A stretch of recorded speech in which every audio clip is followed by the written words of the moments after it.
La 4e journée de course débute à Guillaume, le second point de repos obligatoire pour les coureurs. Au petit matin, il y a beaucoup de changements au classement. Seagate est toujours en tête, mais derrière, tout est chamboulé. Tulle a perdu sa 2e place, la fatigue et les petits bobos l'ont emporté durant la nuit. Moi, mon moral, tant qu'il fait soleil, il est à 10. Après, au niveau performance, on va dire 5. Il n'est pas démotivé, c'est pas la fin du monde, c'est le milieu de la course, il reste encore pas mal de choses à faire. On est les tenants du titre, donc on va se battre.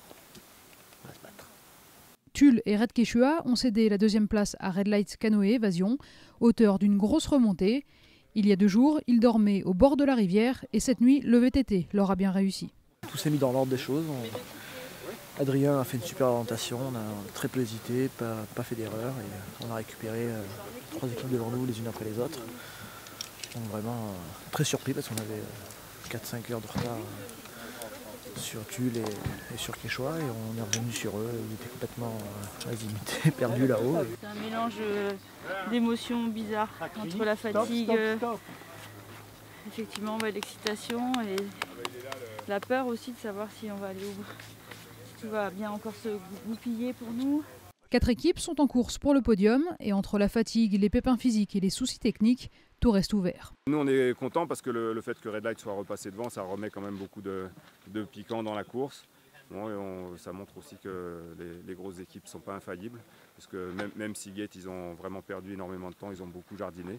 Et ce regroupement là, ça relance un petit peu et puis on a des équipes derrière qui bagarrent et qui peuvent aussi rentrer sur la tête de course. Donc on a vraiment du suspense qui est revenu, c'est une bonne chose pour nous et pour tout le monde.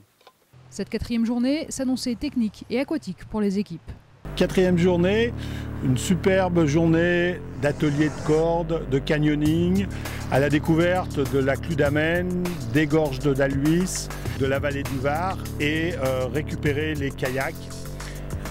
Et enchaîner sur toute une descente assez longue, puisque c'est la plus longue section de navigation, de 50 km, de descendre tout le Var. À la fin des gorges de la Tinée, une partie de trek nature avec la remontée de nouveau d'un canyon pour arriver à la tour où les concurrents récupéreront leur vélo à la fin de cette 4e journée. Et donc peut-être pour les meilleurs concurrents, atteindre Saint-Martin-Vésubie, qui sera de nouveau la 2e entrée dans le parc du Mercantour pour de nouveau un long trek. Les Néo-Zélandais de Seagate se régalent sur ce tracé, faire la course en tête semble les libérer. La bonne humeur reste au rendez-vous alors que derrière eux, les visages sont marqués. On a commencé la journée en dormant, c'était bien. Et après on a mis le cap jusqu'au canyon. C'était merveilleux et spectaculaire. Après on a enchaîné avec le kayak et ça fait du bien. C'est agréable parce que c'est un peu plus cool, on peut reposer un peu nos jambes. On aime bien le kayak, c'est fun. Derrière, les équipes en prennent plein les yeux et ça aide visiblement à tenir physiquement. C'est une départementale, c'est hallucinant. C'est hallucinant. Tu vois ça d'ici. Il n'y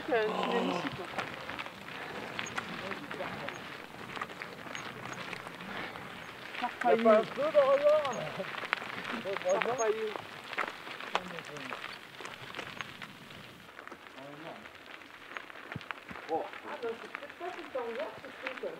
L'hiver, il va fermer. Imaginez pas qu'il existait un tunnel comme ça, ouais. C'est énorme. C'est énorme. Là, Pascal, il nous surprend. Hein. Wow, le soleil. Yeah.